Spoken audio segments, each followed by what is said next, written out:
오늘은 희망 고문은 이제 그만이라는 제목으로 말씀 전하겠습니다. 희망 고문이라는 말이 있죠. 안 될 것을 알면서도 그래도 희망을 한번 가져볼 때 우리가 희망 고문이라는 말을 씁니다. 하지만 계속해서 결과가 나오지 않고 절망적일 때 희망을 가지고 사는 것 자체가 짐이 되고, 여기는 좀 심한 말을 쓰죠. 고문처럼 느껴질 때가 있다는 말이에요. 그래서 희망 고문이라는 말이 나왔습니다. 사실 참 슬픈 그런 어감을 주는 말입니다. 오늘 그 말씀을 보면 유대인의 명절이 되었습니다. 예수님께서도 예루살렘 성전으로 이제 올라가서 예배를 드리고자 하셨는데 그 명절이 정확하게 어떤 명절인지는 나오지 않습니다. 절기가 되면 예루살렘 성은요, 순례자와 예배자들도 북적입니다. 축제와 예배와 어떤 기쁨의 장이 펼쳐지는 거예요. 그런데 오늘 성경을 보면요, 그런 화려한 절기 축제 이면에 숨겨진 굉장히 우울하고 슬프고 아픈 현장이 나옵니다. 2절과 3절에 그것이 묘사되어 있는데요, 같이 한번 읽겠습니다. 예루살렘에 있는 양문 곁에 히브리 말로 베데스다라 하는 못이 있는데 거기에 행각 5이 있고 그 안에 많은 병자, 맹인, 다리 저는 사람, 혈기 많은 사람들이 누워 물의 움직임을 기다리니. 예루살렘으로 들어가는 문 중에 이제 양문이라는 곳이 있습니다. 그 양문 곁에는 베데스다라고 하는 연못이 하나 있었는데 그 못가로는 행각, 사람이 그러니까 쉬고 앉을 수 있는 그런 행각 5개가 지어져 있었습니다. 근데 그 행각 안에는 많은 사람들, 많은 환자들이 누워 있었다라고 지금 말씀에 나오는 거죠. 여러분, 지금 예루살렘의 절기의 축제와는 대조되는 장면이잖아요. 한쪽에서는 기쁨의 축제가 벌어지고 있는데 또 한쪽에 베데스다 못가에는요, 환자들이 가득 누워 있는 거예요. 예루살렘 성전하는 그야말로 절기의 축제의 장이지만 베데스다는요, 소외된 자들, 아픈 분들의 좀 우울한 그런 축제의 장이 되고 있습니다. 그런데 이분들은 베데스다 못가에 그냥 머물러 있지는 않으셨습니다. 본문을 보시면요, 물의 움직임을 기다리니라고 되어 있습니다. 그리고 그 다음 절에 보면 설명이 나와요. 4절 말씀 같이 한번 읽겠습니다. 이는 천사가 가끔 못에 내려와 물을 움직이게 하는데 움직인 후에 먼저 들어가는 자는 어떤 병에 걸렸든지 낫게 되미어라. 아멘. 이 베데스다 연못에 한 가지 전설이 전해져 오고 있었습니다. 아마 이 연못에는요, 물이 좀 간헐적으로 솟아오르는 것 같아요. 부글부글 끓는 것처럼 해서 물이 이제 공급되는 모습이었는데요. 우리가 눈으로 봐도 이제 그런 게 좀 신기하지 않습니까? 그런데 사람들이 그것을 보면서 거기다가 자신의 설명, 사족을 달기 시작했습니다. 어떤 설명이냐면 가끔 천사가 이 연못에 내려와서 물을 요동치는 때가 있다. 또 어떤 사람이 거기다 좀 덧댔습니다. 근데 그렇게 물이 솟아오를 때, 물이 움직일 때 가장 먼저 들어가면 어떠한 병이든지 다 낫게 된다. 근데 이게 두 개가 딱 합쳐지니까요, 이 소문이 뭐 삽시간에 예루살렘 천지에 그냥 다 전달됐습니다. 결국에는요, 베데스다에는요, 입소문이 나서 수많은 환자들이 모여들기 시작했습니다. 행각의 자리를 잡고 누워서 오롯이 언제 연못물이 움직이는지, 언제 끓어오르는지 그것을 집중해서 바라보는 많은 환자들이 그냥 이 베데스다를 가득 채우게 됐습니다. 근데 오늘 스토리의 주인공은 38년 된 환자입니다. 이 사람은 병으로 자리에 누운 지가 벌써 38년이나 되었고요. 또 베데스다 행각의 자리를 잡았는 것을 언제 잡았는지 정확히는 알 수 없습니다만 꽤 오래됐겠죠. 그리고 몸도 누운 상태이기 때문에 스스로 움직일 수 없습니다. 누가 일으켜줘야, 누가 도와줘야 움직일 수 있는 상황입니다. 만약에 여러분, 이 38년 된 환자가 아무리 그 연못물이 이제 동하고 움직일 때, 내가 빨리 좀 들어가야 되겠다 생각은 굴뚝 같은데 그게 가능할까요? 가능하지가 않은 거죠. 베데스다는요, 이 38년 된 환자에게는요, 희망 고문의 장소예요. 혹시나 하는 희망을 품고 베데스다 목가에는 있었지만 그 희망이 실현되는 것은 불가능에 가깝습니다. 희망을 가지고 사는 것 자체가 고통이 되고 고문이 되었습니다. 그리고 여러분, 베데스다라는 이름이요, 뜻이 뭐냐 하면 자비의 집이라는 뜻입니다. 그런데 실제로는요, 무자비한 집이 되어버렸습니다. 왜냐하면 환자들이 평소에는 서로 잘 지내다가도 당신 어디 아픕니까? 이것 좀 드셔보세요. 막 이렇게 잘 지내다가도 갑자기 물이 막 동하면 어떻게 됩니까? 확 밀쳐버리고 그냥 내가 먼저 들어가야 되겠다고. 이러면 자비의 집인데, 특별히 38년 된 병자에게는요, 지독한 차별의 공간이 되어버렸습니다.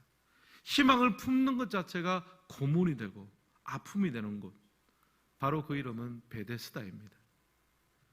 사랑하는 성도 여러분, 저는 이 말씀을 묵상하면서 이 베데스다가 꼭 우리네 인생을 표현한다라는 생각이 들었습니다. 여러분, 우리가 살아가면서 행복하기를 원치 않는 사람이 어디 있겠습니까? 축제 같은 인생을 원합니다. 감사하며 살고 성공하고 행복하기를 원합니다. 근데 현실은 녹록지를 않잖아요. 베데스다 연못가의 병자들처럼 우리 삶에는 문제와 상처와 아픔이 녹아져 있습니다. 또 시간이 지나면 그런 것 어느 정도 익숙해집니다. 절망이 삶의 일부가 되어버리는 거죠. 희망을 가지고 산다는 것이 짐이 되고 고문이 될 때가 있습니다. 여러분의 삶은 어떠십니까? 이런 경우가 있지 않습니까? 오늘 예배 드리신 우리 모든 성도님들은 예수 안에서 희망이 고문이 아니라 기쁨이 되고 성취가 되는 은혜를 맛보시기를 주님의 이름으로 축원합니다. 이런 맥락에서 오늘 말씀을 보면서 희망 고문을 멈추게 하시는 예수님에 대해서 세 가지로 정리하면서 함께 은혜를 나누고자 합니다. 첫 번째, 희망 고문을 멈추게 하시는 예수님은 우리의 절망 가운데 찾아오시는 분이십니다. 1번 같이 한번 읽겠습니다. 절망 가운데 찾아오십니다. 1절도 우리 다시 한번 같이 읽겠습니다. 그 후에 유대인의 명절이 되어 예수께서 예루살렘에 올라가시니라. 아멘. 유대인의 명절이 되었다고 합니다. 예수님께서도 이제 예루살렘으로 올라가셔야죠. 목적지는 어딜까요? 당연히 성전입니다. 그런데 예수님은 이 양문을 통과하시면서 걸음을 멈추셨습니다. 베데스다 연못으로 발걸음을 떼시고 한 행각 앞에 멈추셨습니다. 그리고 38년 환자를 보시고 그 앞에 멈추었습니다. 여러분, 거기 38년 동안 절망 가운데 있었던 한 사람을 주님께서는 주목하시는 거예요. 여러분, 그 사람을 그냥 지나친다고 해서 누구 하나 신경 쓸 사람이 있겠습니까? 우리가 몸이 아프면 처음에 아플 때는 사람들이 관심도 가지고 걱정도 하지만 38년이나 아팠으니 이제는 익숙해지잖아요. 희망을 가지고 사는 것 자체가 짐이 되고 고문이 되는 그 한 사람을 주님께서는 찾아오시는 거예요. 이것이 하나님의 은혜입니다. 창세기를 보면요, 아담과 하와가 선악과를 따먹고 하나님을 거역합니다. 여러분, 선악과는 단순한 과일이 아닙니다. 창조주 하나님과 피조물 인간의 경계를 나타내는 기준점입니다.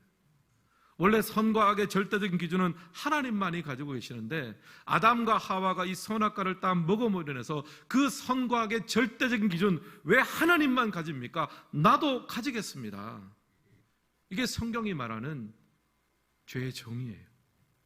내 인생의 주인이 나라는 거죠. 하나님이 주신 생명이 아니라 하나님 주신 은혜로 사는 것이 아니라 내 힘, 내 능력, 내 지혜로 삽니다. 하나님 저에게 터치하지 마세요. 이것이 바로 성경이 말하는 죄인의 모습이에요. 피조물에서 스스로를 창조주로 승격시켰습니다. 바로 그때 하나님은 어떻게 하십니까? 그냥 사람이 죄를 지었으니까 죄 가운데 그냥 죽어라, 그렇게 가만히 던져두셨습니까? 아닙니다. 창세기 3장 8절과 9절 말씀 우리 같이 한번 읽겠습니다. 그들이 그날 바람이 불 때 동산에 거니시는 여호와 하나님의 소리를 듣고 아담과 그의 아내가 여호와 하나님의 낯을 피하여 동산나무 사이에 숨은지라. 여호와 하나님이 아담을 부르시며 그에게 이르시되 내가 어디 있느냐. 아멘. 여기 보면 하나님께서는요, 불순종한 아담과 하와를 찾으세요. 내가 어디 있느냐. 먼저 하나님께서 아담과 하와를 찾아오십니다. 죄악 가운데 죽는다고 해도 누가 신경 쓸 사람이 있겠습니까? 그런데 하나님께서 신경 쓰시는 거예요.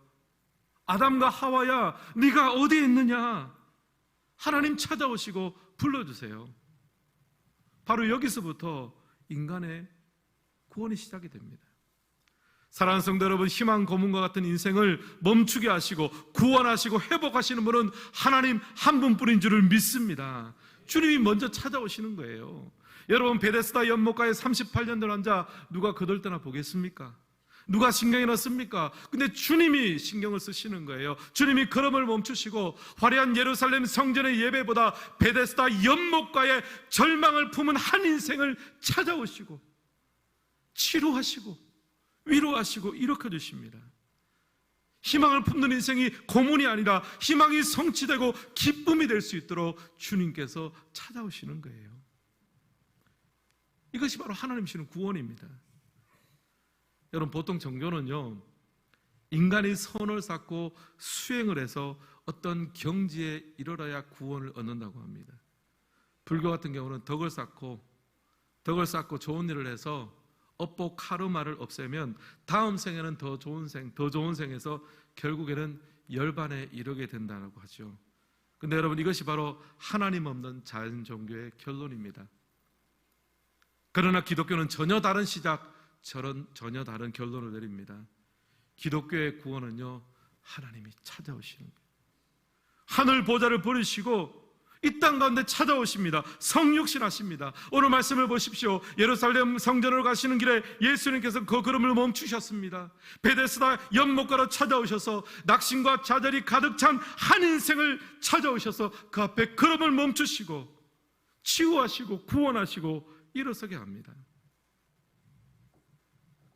주중에 우리가 수요 예배 드리는데요, 특별히 환우들을 위해서 기도하는 시간을 가집니다. 근데 우리가 환우들을 위해서 오랫동안 기도하다 보니까 제 마음속에 조금 답답한 부분들이 생겼습니다. 치유되고 회복되는 분도 계시는데 오랫동안 이 고통받는 분들이 계시잖아요. 제가 답답한 마음에 하나님 나라에 대한 신학책을 한 권 꺼내서 읽었습니다. 뭔가 하나님 주신 은혜가 있을까? 신학책 보면서 은혜 받는데 좀 이상합니다. 어쨌든 내가 부족하니까 잘 풀어놓은 사람들의 도움 받아야 되잖아요. 그렇게 읽다가 한 구절이 눈이 떼어졌습니다. 이렇게 기록되어 있더라고요. 예수의 구속적 기적들은 하나님 나라 통치의 구체적인 표현이다.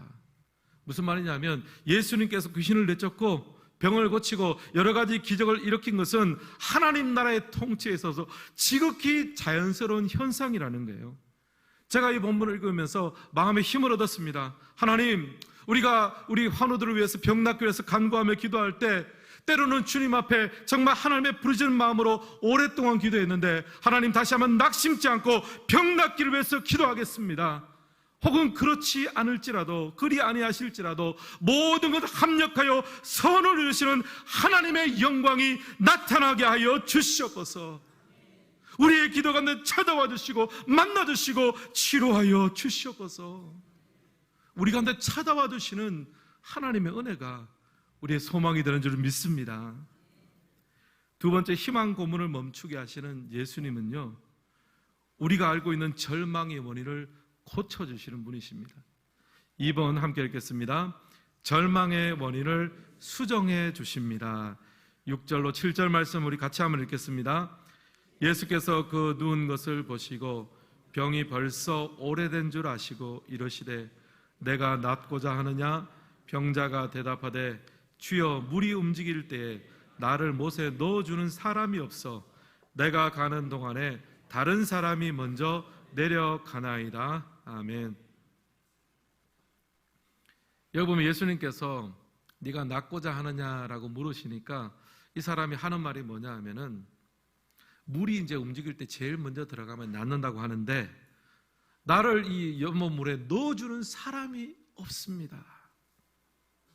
자기가 낫지 못하고 이 상태로 있는 것을 탓하고 있습니다. 38년 동안 지속된 절망의 원인을 다른 사람에게 돌리고 있어요. 여러분, 만약 이 38년 된 환자가 10살에 이 병에 걸렸다고 생각해 보십시오. 그러면 38년이 지난 다음에 예수님을 만났을 때 나이가 어떻게 됩니까? 10 더하기 38 하면 48세. 만약에 20살 때 병에 걸려가지고 몸져 누웠다면 예수님을 만날 때 나이가 어떻게 됩니까? 58이죠. 58세. 어쨌든 인생의 황금기 때 다 병상 생활을 한 거예요. 그리고 또 그 중에 상당 시간은 베데스다 연못가에 누워 있었겠죠. 누워가지고 물이 동하기 말을 얼마나 기다렸겠습니까? 얼마나 아까운 시간입니까?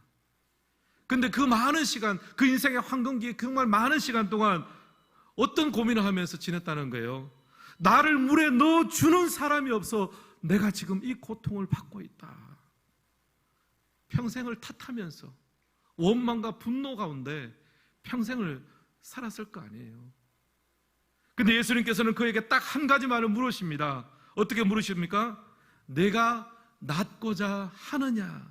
이 말이 무슨 말입니까? 예수님께서 지금 그 환자 바로 앞에 서서 묻고 있는 거예요. 나를 똑바로 보라. 내가 너를 낫게 하고자 하는데 내가 너를 고치고 너를 고쳐줄 나를 향한 기대감이 있느냐? 나와 함께 꿈꾸며 나와 함께 일어서서 하나님 나라를 위해서 함께 애쓸 준비가 되었느냐? 너가 정말 낫고자 하느냐? 예수님께서는 그걸 물으시는 거예요. 그걸 물으니까 이 사람이 지금 다른 사람을 탓하고 나를 연못물에 넣어주는 사람이 없어서 내가 이렇습니다. 환경을 탓하고 사람을 탓했습니다. 사랑하는 성도 여러분, 하나님은 우리의 절망의 원인을 고쳐주십니다. 여러분, 우리를 절망으로 몰아넣는 것은요, 어떤 사람이 준 상처가 아니에요. 인생에서 맛본 실패가 아닙니다. 진짜 절망으로 몰아넣는 문제는요, 내 삶 가운데 역사하시고 지금도 함께 하시며 일하시는 하나님에 대한 기대감이 없는 내 자신이 진짜 문제라는 거예요. 38년 된 환자처럼 예수님께서 바로 눈앞에 오셔서 네가 정말 낫고자 하느냐 지금 당장 물으시는데, 예수님, 이것 때문에 내가 안 되고요, 저것 때문에 안 되고요, 나를 밀어넣어준 사람이 없고요, 내가 원래부터 이렇게 아팠고요. 예수님은 지금 똑바로 나를 보고 지금 대답하라는 거잖아요. 네가 낫고자 하느냐. 예전에 한번 말씀드린 적이 있는데요, 트레이서라는 드라마에 나오는 주인공의 대사가 굉장히 기억에 남았습니다. 주인공은 임시완 배우입니다. 내용을 잠깐 설명드리면, 이 주인공이 원래 회계법인의 회계사였습니다. 근데 뜻한 바가 있어서 경력직 공채로 국세청에 취업을 들어갔습니다. 거기서 이제 좌충우돌 하면서 활약을 하고 나중에는 이제 중앙지방국세청의 팀장으로 부임을 합니다. 근데 그때 팀원들을 처음 만나서 선전포고처럼 했던 말이 있습니다. 제가 한번 그대로 읽어드리겠습니다. 제가 한때 막장 소리 듣던 회계사였거든요. 그때 제가 상대하기 제일 쉬웠던 사람들이 누구일 것 같아요? 바로 여러분과 같은 자존심도 자부심도 없고 하다못해 출세욕도 없는 사람들이었습니다. 저는요, 지는 팀은 싫습니다. 주인공이 이렇게 팀원들을 질책했습니다. 꿈 없이 일하는 것, 자존심 없이 하다못해 출세하겠다는 욕심도 없이 그저 자리만 지키고 보존하며 사는 거, 그거는 안 된다는 거예요. 사랑하는 성도 여러분, 우리는 오늘 예배 자리에 다 왔습니다. 여러분, 이 시간은 하나님 앞에 서는 시간입니다. 주님께서 지금 이 예배를 통해서 우리 가운데 물으십니다. 네가 낫기를 원하느냐? 내 인생이, 내 가정이 정말 회복되기를 원하느냐? 희망을 가지고 산다는 것이 고문이 아니라 기쁨이 되고 성취되는 삶을 살기 원하느냐? 여러분 물으실 때 아멘으로 화답하시기를 주님의 이름으로 축복합니다. 우리가 하나님 믿는 성도로서의 자존심을 가졌으면 되겠습니다. 어떻게 예배에 나오면서 하나님께서 나를 치유하시고 회복하시고 내 삶을 인도하실 것이라는 그런 기대감 없이 그렇게 나올 수 있겠어요? 저와 같은 설교자도 마찬가지입니다. 오늘 예배 중에, 이 1시간 예배 중에 하는 이 30분의 설교가 오늘 성도의 심령을 살리고 가정을 살리고 교회를 살리는 능력이 됨을 믿는가? 여기에 예스 아멘이라고 대답하고 하는 설교하고 그냥 30분 시간을 보내는 설교하고 차이가 날 수밖에 없잖아요. 오늘 본문의 38년을 환자는 그런 기대감이 없었습니다. 그의 절망은 사람이 준 게 아니에요. 그의 절망은 환경이 준 것이 아닙니다. 바로 예수님을 목전에다 두고도 주님에 대한 아무런 기대감 없이 그저 나를 물에 넣어줄 사람이 없어서 사람을 탓하고 환경을 탓하며, 여러분 예수님 앞에서 그렇게 하는 것은요, 예수님에 대한 모독입니다. 사랑하는 성도 여러분, 오늘 예배가 나오며 희망을 갖는 것이 짐이 되고 사치스럽게 느껴지고 고문처럼 느껴지는 분이 있으십니까? 여러분 오늘 똑바로 주님을 바라보시기를 바랍니다. 주님 여러분에게 선포하며 말씀하십니다. 내가 낫기 원하느냐? 여러분의 삶을 주님 앞에 맡겨드리시기를 주님의 이름으로 축복합니다. 사람 탓하지 마세요. 환경을 탓하지 마십시오. 하나님이 지금 우리와 함께 하십니다. 우리와 함께 하시고 역사하시고 내가 낫고자 하느냐 이렇게 주시고 역사하시는 하나님에 대한 기대감이 온전히 회복되는 이 예배가 되시기를 주님의 이름으로 축원합니다. 마지막 세 번째로 희망 고문을 멈추게 하시는 예수님은 절망 가운데 우리에게 말씀하시는 분입니다. 3번 함께 읽겠습니다. 절망 가운데 말씀하여 주십니다. 앞서 우리 인생의 희망 고문을 멈추게 하시는 예수님에 대해서 두 가지 말씀드렸습니다. 첫 번째는 예수님은 절망 가운데 있는 우리를 찾아오시는 분입니다. 절기를 맞아 예루살렘 성전의 화려한 예배, 그것을 뒤로 하시고 예수님께서는 베데스다로 찾아오셨습니다. 한 행각으로 찾아오시고 38년 된 환자 앞에 찾아오셨습니다. 그 주님의 찾아오심이 오늘 우리 가운데도 있는 거죠. 두 번째, 예수님은 절망의 원인을 수정해 주십니다. 진짜 문제는 사람이 아니에요. 나한테 상처 준 사람이 아닙니다. 진짜 문제는 내 인생에 걸림돌이었던 사건과 문제가 아닙니다. 지금도 내 안에 역사하시고 나를 구원하시고 나를 일으켜주시는 그 주님의 질문, 내가 낫고자 하는 그 주님에 대한 아무런 기대가 없는 내 자신이 우리 인생의 가장 큰 걸림돌이요 문제입니다. 마지막으로 예수님은 절망 가운데 있는 우리에게 말씀하여 주십니다. 8절 말씀 우리 같이 한번 읽겠습니다. 예수께서 이르시되 일어나 내 자리를 들고 걸어가라 하시니 아멘. 예수님 여기서 말씀하십니다. 일어나라, 내 자리를 들어라, 걸어가라 말씀합니다. 여러분 말씀은요 새로운 생각을 불어넣어줍니다. 생각이 바뀌면 또한 절망이 소망으로 바뀌는 거예요. 일어서게 되고 자리를 들게 되고 걸어갈 수 있습니다. 또 복음서를 보면요 예수님께서 사단에게 시험을 받을 때 예수님께서 이긴 방법이 있습니다. 뭐냐면요 마태복음 4장 4절 말씀입니다. 같이 한번 읽겠습니다. 예수께서 대답하여 이르시되 기록되었으되 사람이 떡으로만 살 것이 아니요 하나님의 입으로부터 나오는 모든 말씀으로 살 것이라 하였느니라 하시니 아멘. 여기 보면 예수님께서 사단의 시험 받으실 때 무엇으로 대처하시고 이기셨습니까? 기록되었으되 말씀을 가지고 이긴 거예요. 3번 시험 받고 3번 다 말씀으로 이기셨습니다. 기록되었으되 기록되었으되 기록되었으되. 여러분 사단이 주는 시험 중에 가장 큰 것이 절망적인 생각을 주는 거거든요. 희망을 가지고 사는 것을 고문처럼 만드는 것이 사단이 주는 가장 큰 시험입니다. 여러분 그때 우리는 어떻게 해야 됩니까? 말씀을 선포해야 되는 거예요. 기록되었으되 주님은 내게 이렇게 말씀하셨느니라. 여러분 우리가 왜 낙심하고 좌절합니까? 왜 절망합니까? 우리 마음속에 기록되어 있는 말씀이 없어서 그런 거예요. 기록된 있는 말씀이 없어서. 여러분 우리 인생에 아무리 큰 문제가 있더라도 그 문제를 압도하는 은혜가 있으면 우리는 이길 수 있습니다. 그리고 그 압도하는 은혜는요 하나님의 말씀에서 나오는 줄은 믿습니다. 여러분 말씀을 읽고 묵상하고 암송하고 필사하십시오. 마침 오늘 주보로 보니까요 2024년 전교인 성경 암송대회 일정 안내, 이거 짜고 이렇게 한 거 아닙니다. 여러분들 우리가 하나님의 말씀을 암송하고 또 필사하고 읽고, 여러분이 성경을 암송하고 읽는다고 해서 교회가 뭐 특별히 좋아지는 건 아니잖아요. 여러분을 위해서 하는 거예요. 사단의 시험을 주고 도전을 줄 때 기록되었으되, 여러분 마음속에 붙든 하나님의 말씀이 있을 때 승리하고 정말 고난 속에서도 하나님을 향한 희망이 회복될 줄을 믿습니다. 오늘 말씀을 마무리하겠습니다. 희망을 갖고 사는 것이 버겁고 고문처럼 느껴지십니까? 바로 그때 주님께서 우리를 찾아와 주십니다. 그리고 이 절망의 원인을 고쳐주세요. 진짜 우리를 힘들게 하는 것은 내가 받은 상처와 사랑과 환경이 아니라 지금 내 앞에서 네가 낫고자 말씀하시는, 우리와 함께 하시는 주님에 대한 기대감 없이 사는 것, 이것이 우리 인생의 절망의 가장 큰 원인이고, 그리고 그 주님의 말씀을 우리가 선포지를 때 기록되었을 때 그 말씀을 붙들고 우리 상황 속에서 다시 한번 일었을 때 우리의 삶의 희망 고문이 멈추고 참된 안식과 은혜를 누리는 그런 복된 성도의 삶을 사시기를 주님의 이름으로 축원합니다.